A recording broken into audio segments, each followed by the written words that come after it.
Chair of the Board of Governors, ladies and gentlemen, a warm welcome on behalf of the Vice-Chancellor and indeed the whole of the University of Winchester to this inaugural lecture. The Vice-Chancellor has asked me to send her apologies for not being here this evening. She very much wanted to come and to introduce this lecture, but she's been waylaid in London.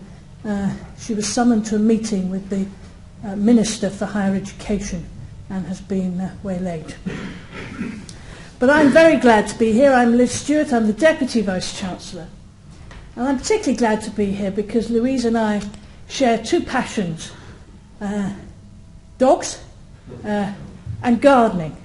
And we often meet each other of a weekend up at our university allotments where our dogs bark at each other and we exchange profound thoughts about beetroot.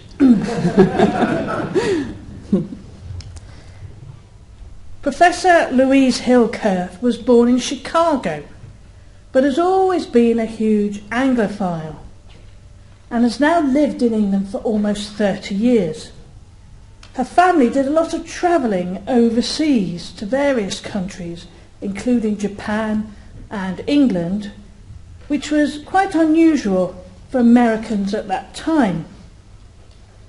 These experiences sparked her love for England and for early English history. Although Louise originally wanted to study history at university, she went for what her parents thought was a more practical degree and graduated from the University of Illinois with a bachelor's degree in advertising and marketing.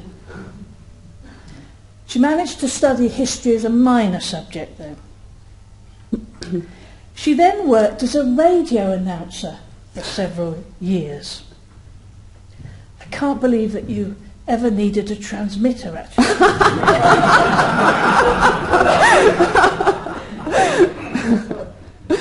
And then returned to her studies in the late 1980s, beginning with a one-year programme in medieval history in Chicago, followed by a master's degree at Royal Holloway in medieval and early modern English history. After completing her PhD at Royal Holloway in 2001 on the medical content of English almanacs 1640 to 1700, Louise went on to work at the universities of Warwick, Exeter, the Peninsula Medical School and Bath Spa, before joining us here at Winchester in 2009. Louise has revolutionised the history of early modern medicine, which had previously focused almost exclusively on human health.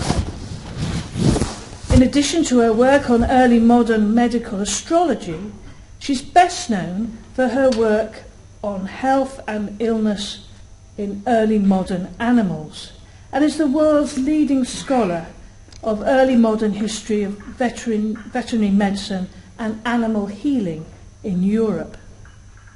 Her work has addressed questions such as how did people of the early modern period work to safeguard the health of their animals?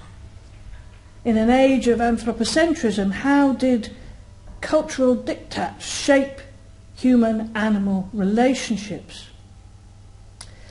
Louise's research has shown the idea that animal health care either didn't exist or was non-scientific is entirely nonsensical, and in doing so she has dramatically changed thinking in her field. Louise has written 4 books and published copious peer-reviewed articles and chapters. Her international influence extends far and wide. She's been involved with the World Association for the History of Veterinary Medicine for many years.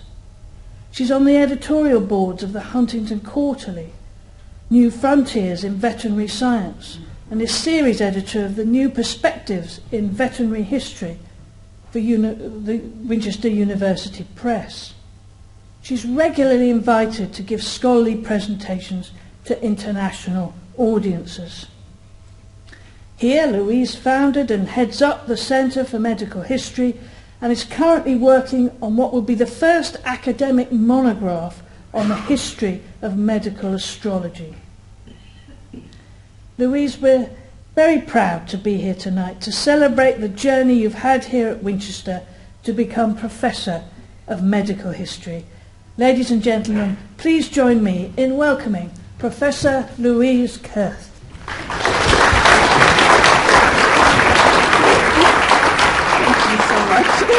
Thank you. Oh my gosh, this is amazing.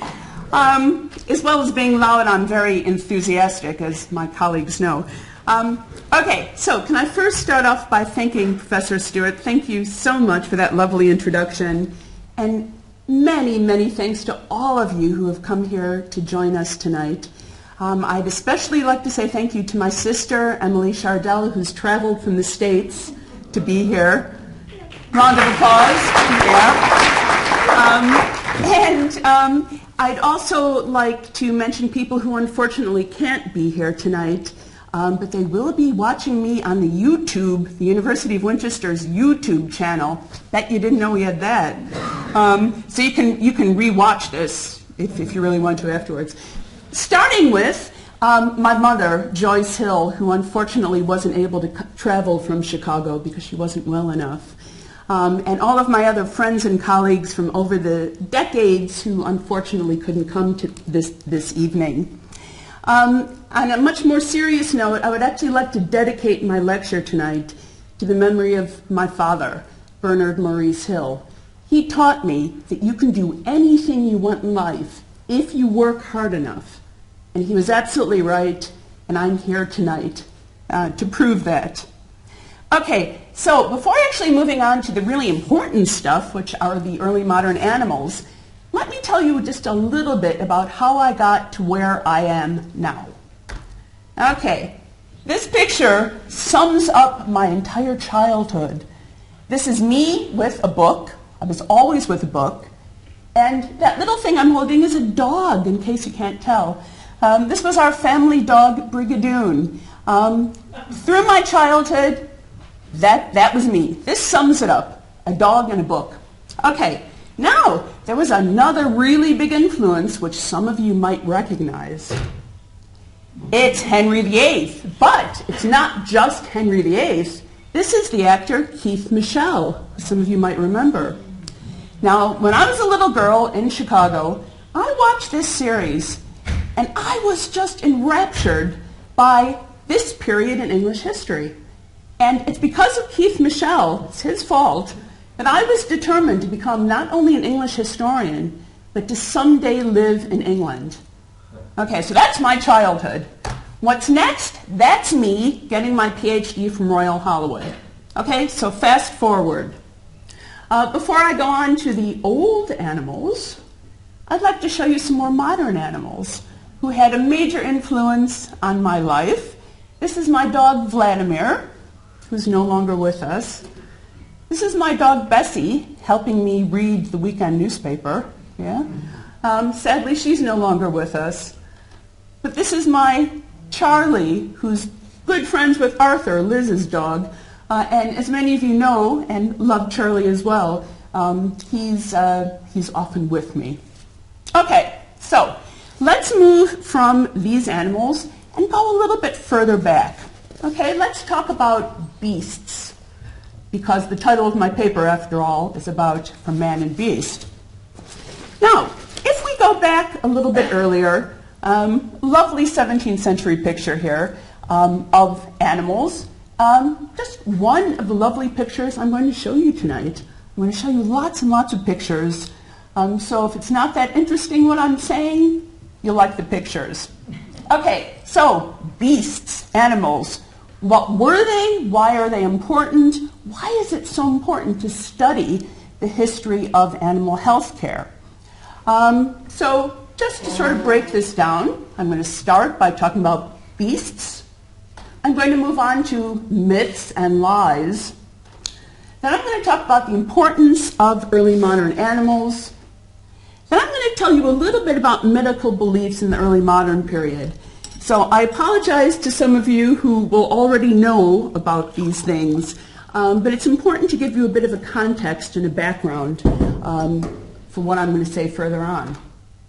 Okay, so including medical beliefs, we have, of course, the humoral theory and medical astrology. The emphasis of early modern medicine, which we could learn from today, was on prevention. It was about building a strong body, trying to preserve that strong body, thereby preventing disease. Now, when disease eventually occurred, because it does, of course, there was remedial medicine as well.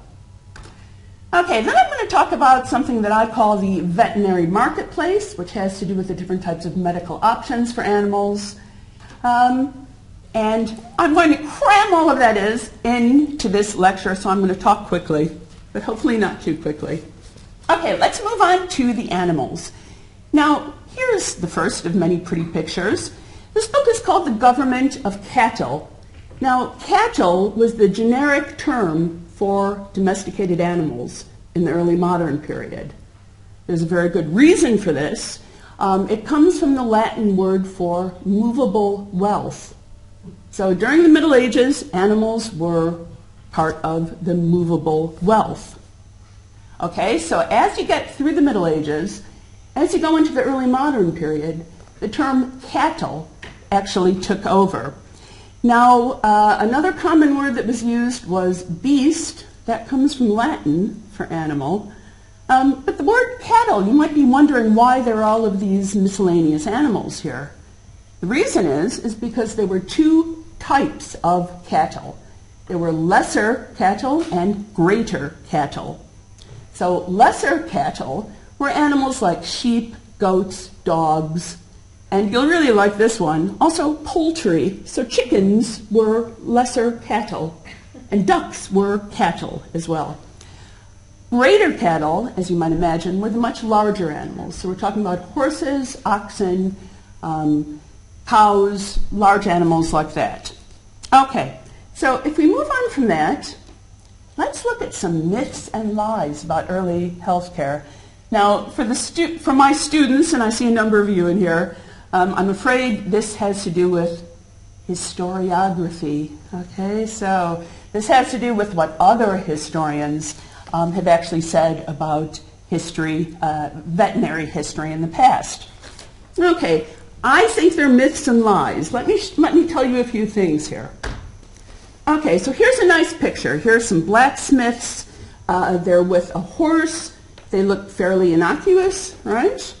Okay, now if you read what historians, before I started doing research, what historians said about this period in terms of animal health care, they said, quote, these men were unskilled, ignorant, one-dimensional, dangerous quacks. Now, one of the most foremost veterinary historians in the past, a man named Leslie Pugh, said, quote, little attempt was made to remedy the evil of the suffering of sick animals in this country. Right. It gets worse. Look at this one. Okay? The country doctor or farrier. Now, sadistic, cruel, torturer, these are the kind of terms other historians had used. Ian Pattison, who was another of the foremost veterinary historians, said, quote, the most fortunate sick animals were those left untreated. All right, okay. So we move on from this, and guess what? The day was saved. Look at this. Here's a gentleman. This is a picture of the first London Veterinary College, founded in 1791, 1792. Now, if you compare these pictures, right, we're talking about an educated, so-called educated gentleman. We're talking about so-called scientific medicine. We're talking about veterinary history, according to other historians. According to other historians, this was the beginning of veterinary history. And anything before that, they demeaningly call pre-veterinary. Okay, does that make sense to you? Doesn't make any sense to me. How could that possibly be true? Now, if you think about the value of animals, particularly in a pre-industrial society, Animals were ubiquitous. You couldn't go anywhere without running into animals. Does it make any sense to you that you could have a society where sick animals would be abused and tortured or left to die? It doesn't. Now, this is what spurred me on to getting involved with veterinary history in the first place. I love animals. I thought this can't be true. I need to do some research. And what did I find? Well, on a nice little chart here with a nice 17th century picture of a cow, we've got the main reasons for why I think, for supporting my argument that it's rubbish that veterinary medicine didn't exist. Okay, so if we actually start on the top with economic factors. Animals were extremely expensive. They were expensive to buy, they were expensive to maintain. If they were not productive, if they were sick. Think about it. Okay, what is the point of having expensive animals if they can't produce what they're supposed to produce? Okay, so number one, the paramount argument for why you have to have veterinary or health care available for animals. Okay, religious reasons. I'm talking, of course, about the Bible and about the idea of humans being stewards for animals. We are here, it's our duty to protect them, to look after them. Even though they're inferior to us, it is our duty. Okay, there's another reason for providing them with health care. Social and emotional, I would say, are linked together. Now, animals were everywhere. People had much closer relationships with a lot of animals that we never see now living in a city. You know, cows and goats and sheep. There were, of course, lots and lots of different kinds of animals in the early modern period. And unlike human medical history, it's actually much more complicated because we're not just talking about two-legged animals. We're talking about lots and lots of different animals. Right. So what do I mean by social and emotional? Depends on what kind of animals you're talking about. On one level, what we now call companion animals, okay, dogs and other pets, as they were previously called, or horses. There is love poetry from the early modern period, people talking about how they love their horse or their dog. There are pictures which show the close emotional tie with their animals. Now, how could it stand to reason that people would not want to provide health care for these animals? Lots of different types of horses, stuck on horses. Lots of different types of animals, but I would argue that there were close bonds with all of them. Okay, if we move on to scientific, what do I mean? All I have to say is vivisection, which was experimentation on live animals, which was a big thing in the early modern period. People were just fascinated by animals, and the more exotic, the better.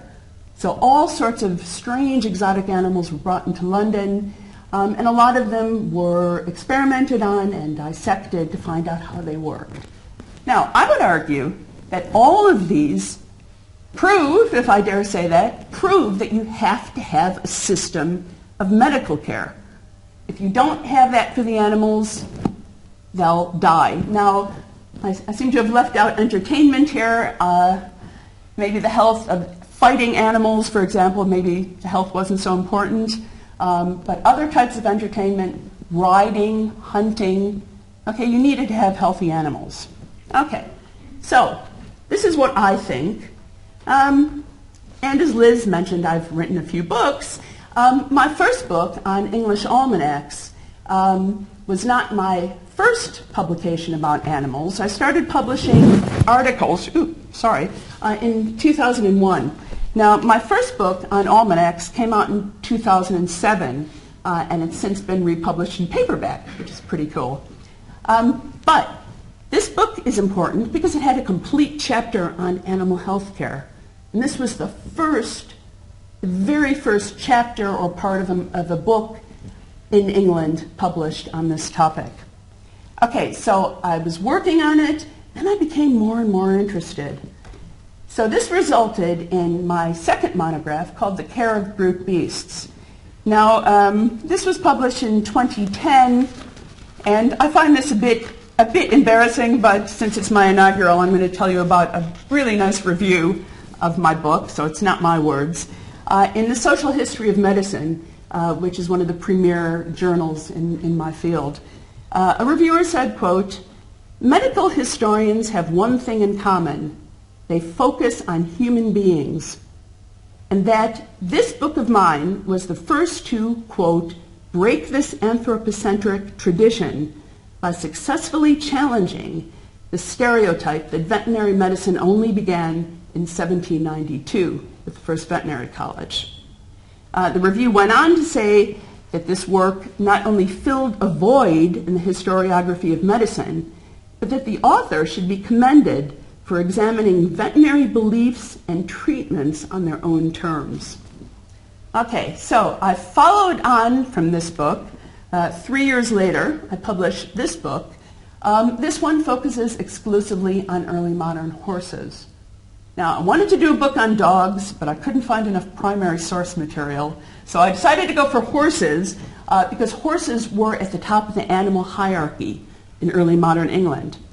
Okay, so this book on horses focuses exclusively, and this comes from a review, focuses exclusively on the health of the most important domesticated animals in early modern England, based on a wide range of contemporary sources, including a number of previously unexplored manuscripts and underexplored books.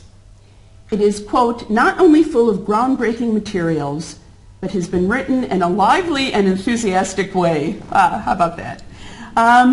It is critical towards divergent or outdated views. It doesn't evade debate and can therefore be certainly considered original and very important. The reviewers also said that it would stimulate further research, not just within the field of veterinary history, but in the much broader sphere of animal studies. Okay, so enough about me. Let's move on to some meaty stuff here. Now, here comes my lecturer mode. Here's a little bit about medical models, and apologies to those of you who work in medicine, because I see some of you. This is very simplistic. I'm just trying to give you a little bit of an idea of how incredibly different early modern beliefs were than modern beliefs. And again, this is very simplistic, all right? That's my disclaimer. Okay, so biomedicine on the left. Think about the word biology, yeah? Okay, we're talking about the modern medical model in the West. This is looking at disease as an entity, so a thing, okay? And this thing affects the bodies of living creatures. So, in order to deal with this, you need to treat the disease, because the disease is an entity, right? Because of this, you have standardized treatments. Okay, this is the modern medical model, which focuses on disease. On the other side here, we're focusing on health. We're not focusing on disease. Well, we can call this a functionalistic or a holistic model. This was the norm in the medieval and the early modern period, dating back to ancient Greece. CAMS, for those of you who don't know that term, it's complementary and alternative medicine. Okay? Now, I find that a really derogatory term. It complements biomedicine. Yeah? It's not as good as, it complements it. Okay, so that's the closest I can get to what we had in the early modern period. The difference with this holistic model, holistic is mind and body dualism, okay? So we're talking about the disease attacking the individual body, but you need to treat the individual, not the disease, because it's going to be different in every animal or human. So therefore, it stands that you need variable treatments, right? That makes sense. But again, I can't overemphasize the idea that health and not disease was the focus, it was the norm of medicine for many, many centuries. Okay, and even more simplistic now, very, very quickly, where do these ideas come from? Here's a nice picture of Galen, father of modern medicine. I'm showing you this so that I can show you this. The theory of the four humors. And again, apologies for being so simplistic, but what we're basically talking about is the underlying theory. We're talking about the idea that every living anything, and I'm including plants, not just humans and animals, or humans and four-legged animals, anything that's living has a unique combination of these four humors. Now, I'm not going to go into where the idea came from or in any depth tonight, unfortunately, but I'm showing you this to give you the idea that each one of you sitting in here has a unique combination of these humors in your body. Okay, now to try to give you some idea of what these sort of things mean, let's talk about animals. Okay? So, if you have a coal black horse, okay, it is coal black because it has a predominance of black bile in its system. Just follow me. I can't go into the details, but I'll be more than happy to talk to you later to tell you why this is the case. It has a predominance of black bile. It's black, you can see.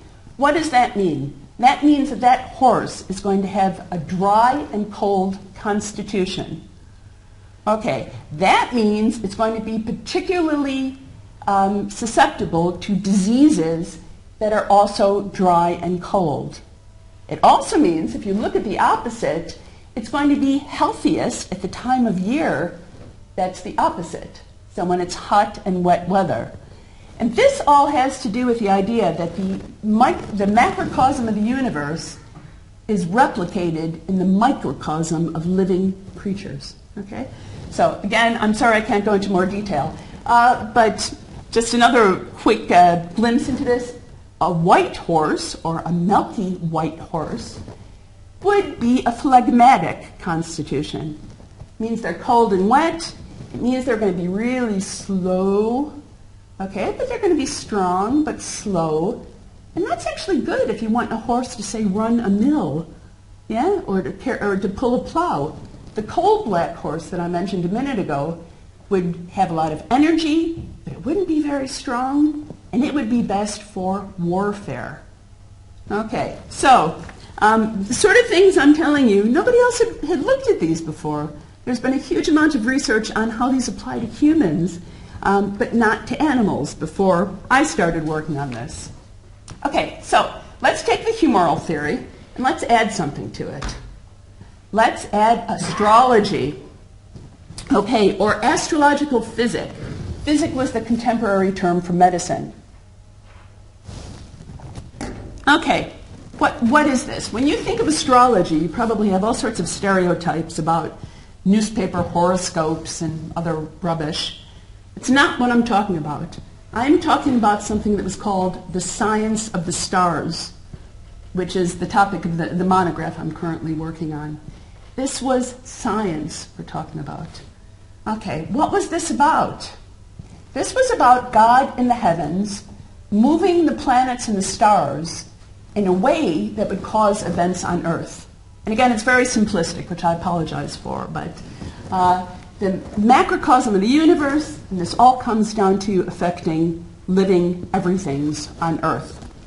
Okay, God could use the movements of the planets to cause good things, or to cause bad things, to cause things like plagues, to cause your animals to be sick, okay, depending on human behavior. So we're taking astrology and we're linking it to the four humors.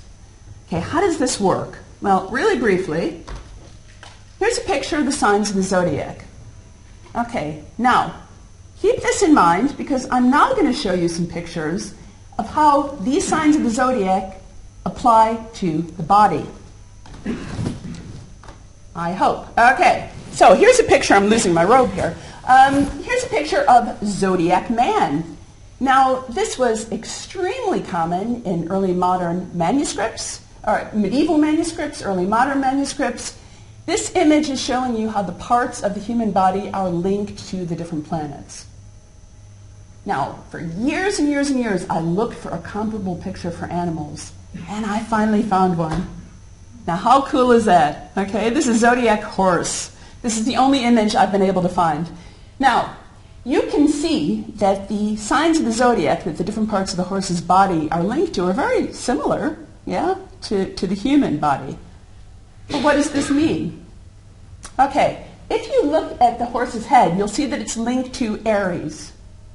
Now, Aries is linked to Mars, which is a hot and dry planet. Okay, think the humoral theory now, hot and dry. if this horse was born under the sign of Aries, this means that this horse would be prone to hot and dry diseases of the head.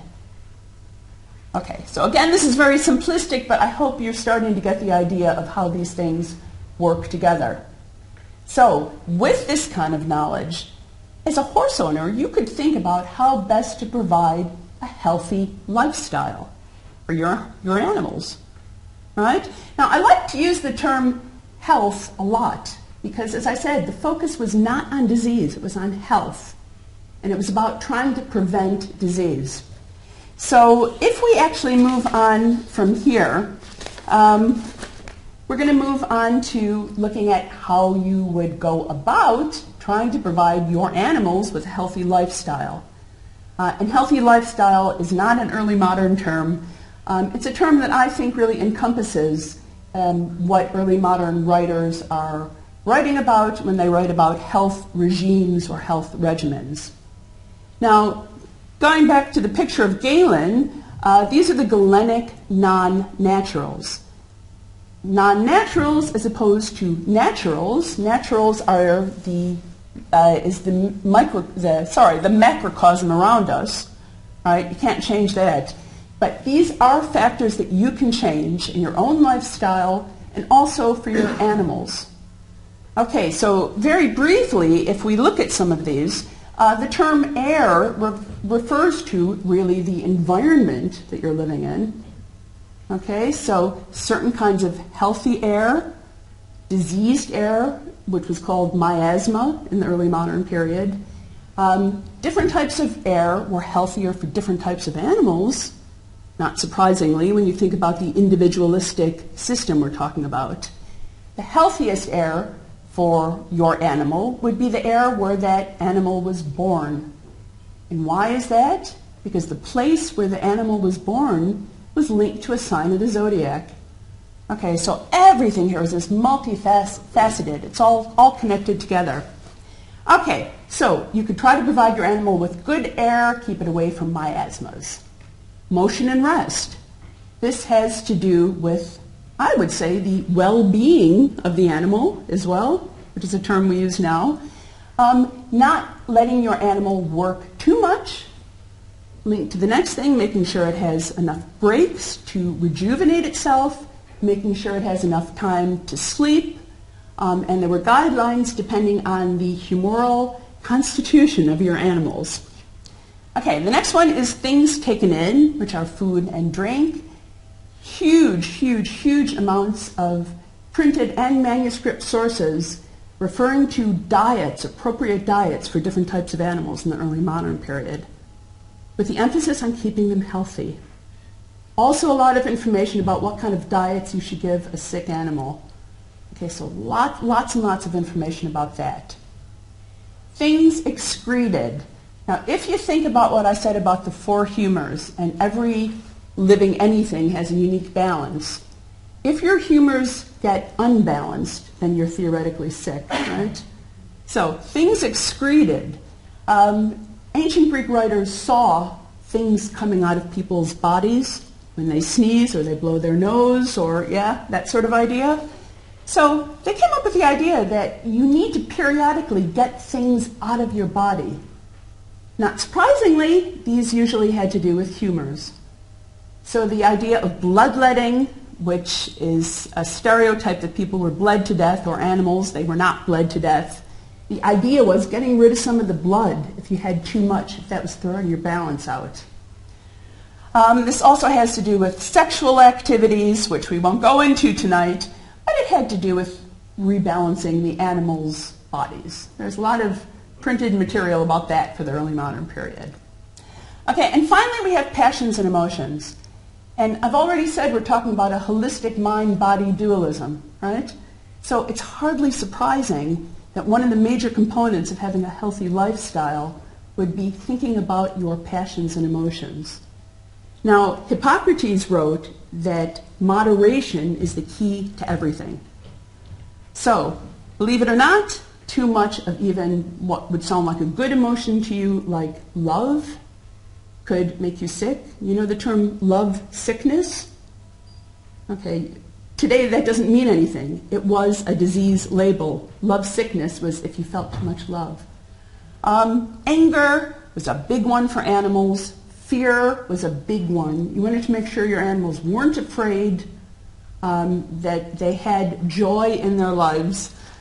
So these are all things that apply very, very heavily to early modern animals. Okay, if your animal got sick eventually, because that often happens, then you had a choice of either a putting to or a taking away. And again, we're talking about humors. You don't have enough of a particular humor that made your animal sick. You need to give that animal some more of that humor to boost it. And I'm not going to go into detail about these pictures. You can use your imagination. These are some of the surgical tools that were used by early modern animal practitioners. Okay. You probably get the idea without me telling you that a lot of these were used to let out different types of fluids or humors from the animal's body. Okay, now I'm swiftly moving on to what I call the veterinary marketplace. Now, I admit this is not a totally original term. This is a spin-off from the term medical marketplace, which was coined in the 1980s by Professor Hal Cook and some others, referring to the multitude of choices available to people in the early modern period. So many, many, many different types of medical options, many more than we have in modern Britain. They were consumers. If you didn't like a particular kind of medical care, you would go to someone else or go somewhere else for different types of medicines or ingredients. Lots of choice. So it occurred to me that this concept of the medical marketplace didn't include animals. And I thought that didn't make sense. So I've made a roughly comparable but slightly old-fashioned triangle here just to give you a very brief idea of some of the different types of medical practitioners that were available in the early modern veterinary marketplace. So at the top you have a very small triangle and you had a very small number of men who were members of the Company of Farriers. Now, this had started as a medieval guild in the city of London. Members of this very, very small group had a monopoly, in theory, of 7 miles within London and Westminster, 7 miles around, a monopoly to be the only people to treat horses, which you'll remember I said were the elite members of the animal kingdom. Did it work?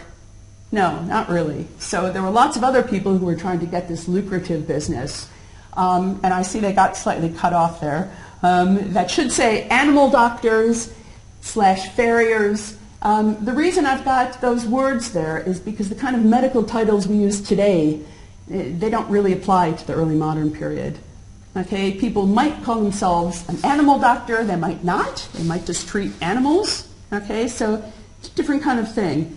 But we're getting bigger here because we've got more people who wanted to treat horses because it was lucrative, who called themselves farriers, not just around London, but throughout the country. Okay, if we move further down, we move to leeches. And this is not what you think it is. This is, I'm not talking about little slimy animals. I'm talking about the Anglo-Saxon word for healer. That's where the term leech comes from. Again, kind of a common, very generic type name. More people treating animals. Now, the biggest part of this triangle I have under domestic healers. Now, what does this mean? Well, the first port of call for your sick animals would be people who don't have any kind of title, people who just lived closely with them, who were with them every day, who knew if their animal didn't feel well. So I'm talking about sheep herds, other types of herdsmen, maybe stable boys, maybe dairy maids who worked with cows. Men tended to cater to the illnesses of the larger cattle. Women tended to cater to the smaller, lesser cattle, including the chickens I mentioned before. But women would also tend to very small, very young sick animals as well. Right. Where did they get their information from? Well, this is probably my most favorite part of all of my research, which is working with what I call the popular press, or what I also call self-help books, to try to make it understandable to a modern audience. Huge, huge numbers of books coming off the printing presses from the early 16th century about animal health care. Tons of them, tons of them. Now this book is particularly interesting. We don't know who wrote it, but it's called Here Beginneth the Properties and Medicines for Horses. We think it was printed about 1502, which would make it the earliest one that we know. And as you can see in this picture, this is about people caring for their animals. It's not just about disease, right? So lots and lots of different kinds of books which provided lots of really useful, workable information for people. Now, I have to mention almanacs, obviously, the theme of my first book, for which I read 2,380 almanacs, which is pretty sad. But I love almanacs. Now, almanacs were very, very cheap annual publications printed in their hundreds of thousands in the early modern period. They came out every December. Now, the reason for this is because the most important part was a calendar. It was an astrological calendar. It would tell you the phases of the moon. It would tell you about where the different planets were going to be, which would give you advice about when to sow particular crops. For example, you should plant round seeds when the moon is full, because it'll make them grow faster. And if you think about crescent seeds, and sorry, this is for you, Liz? Yeah, okay. So, linked to the planets, right? Now, some of you may have heard of things like Old Moore's or Farmer's Almanac. You've heard of these things? Okay, so the major importance of this was for the astrological calendar. However, almanacs, there were hundreds of thousands, as I said, printed every year. They catered for different audiences. So people with different interests, right? So this one is the only one that I've been able to find. It's called the Veterinarius Meteorologist Astrology, or the Farrier's Almanac. Absolutely super. So this almanac only survived, was only published over a course of 3 years. I've tried really hard to find out what happened to Robert Gardner, who was the author. He claimed that he was a farrier and a student in astrology living in Marden in Kent. Tried to find him. I can't find any source of him. Don't know what happened to him. Don't know why there weren't more of these almanacs. But I'm showing this to you because look at this. It was an almanac aimed at people really interested in learning about how to care for animals.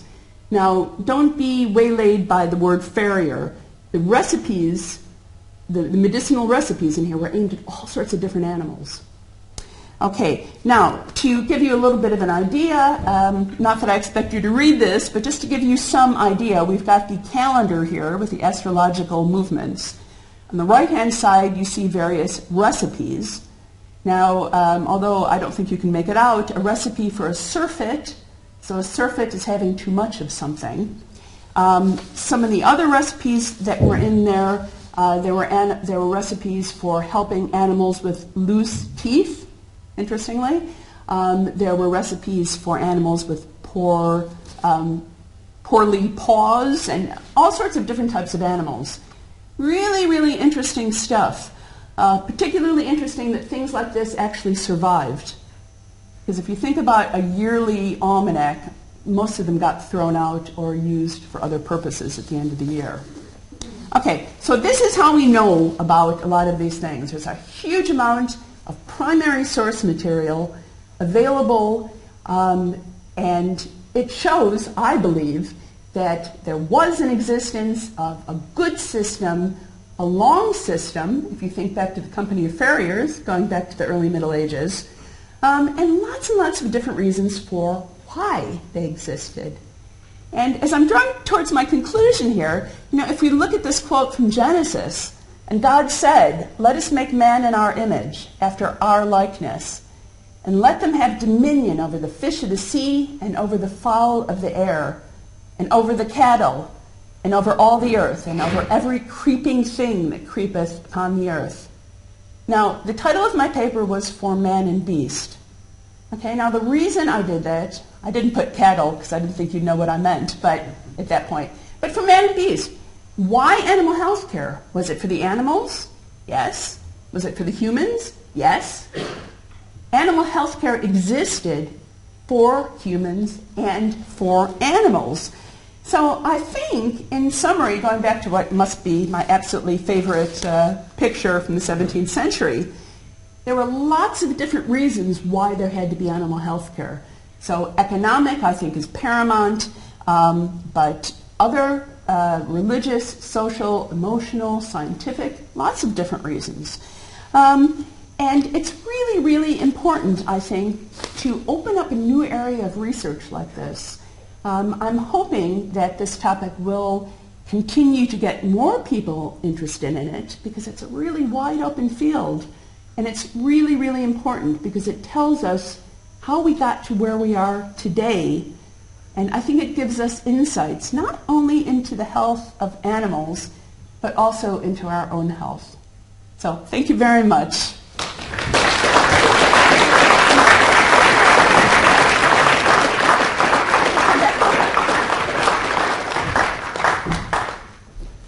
Yes, I'm Michael Hicks. I was Louise's head of department for a while.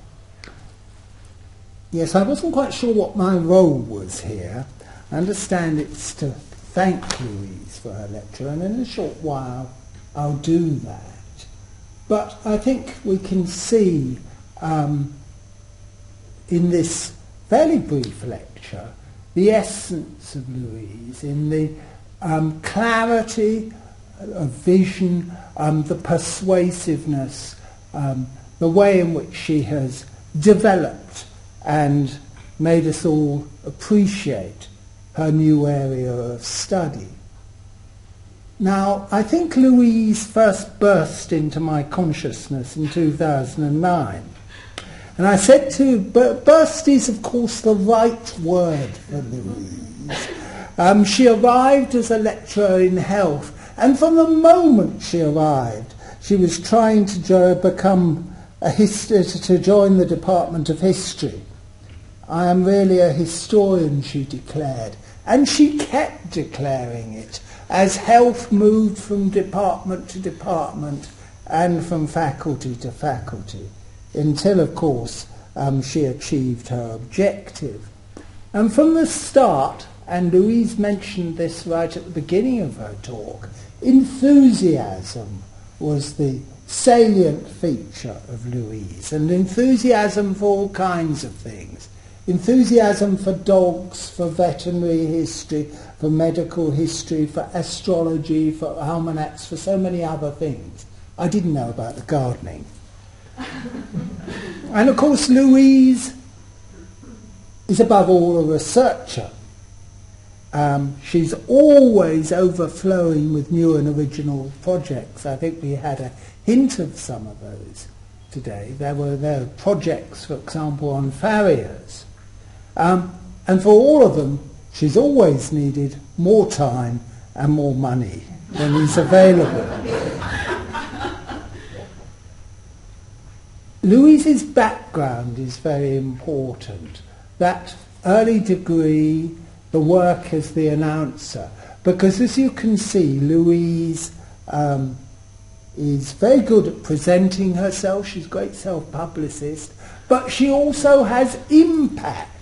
I mean, Louise has impact, which is so important today, and helps explain how she has compelled lots of people, lots of doubters, to believe in her area of research.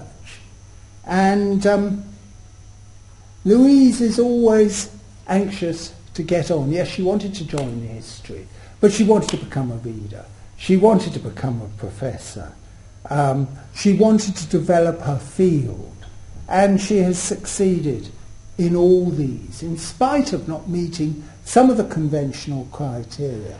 How on earth can somebody starting a new field already have postgraduate students pass the post? And of course she joined my department, and at the first we were not altogether convinced she was a good fit. After all, here she is studying animals, whereas the rest of us study people. Here she is engaged in health, where we're into big things like world wars and government and so on. And surely this has a limited appeal. And we were a teaching-led department that was engaged in large scale, and still is engaged in putting through enormous numbers of undergraduate students fed a diet of mainstream history. And Louise has indeed made her mark. She's offered something different. She's offered students research-led teaching. She's imparted her own enthusiasm. And as she mentioned, she has students now who want to pursue the same sort of course. She set up her Centre for Medical History, and Louise will not be the only Louise. There will be lots of other people pursuing her particular course. Louise is somebody who, well, she wanted to be a professor. She really wanted to be a professor, and she wouldn't take no for an answer. And she bludgeoned the university into making her a professor, which she, of course, thoroughly deserves. And again, referring to what Louise said at one point, and it's in almost the same words. If you want something enough, Louise's career demonstrates, you can actually secure it, you can get it.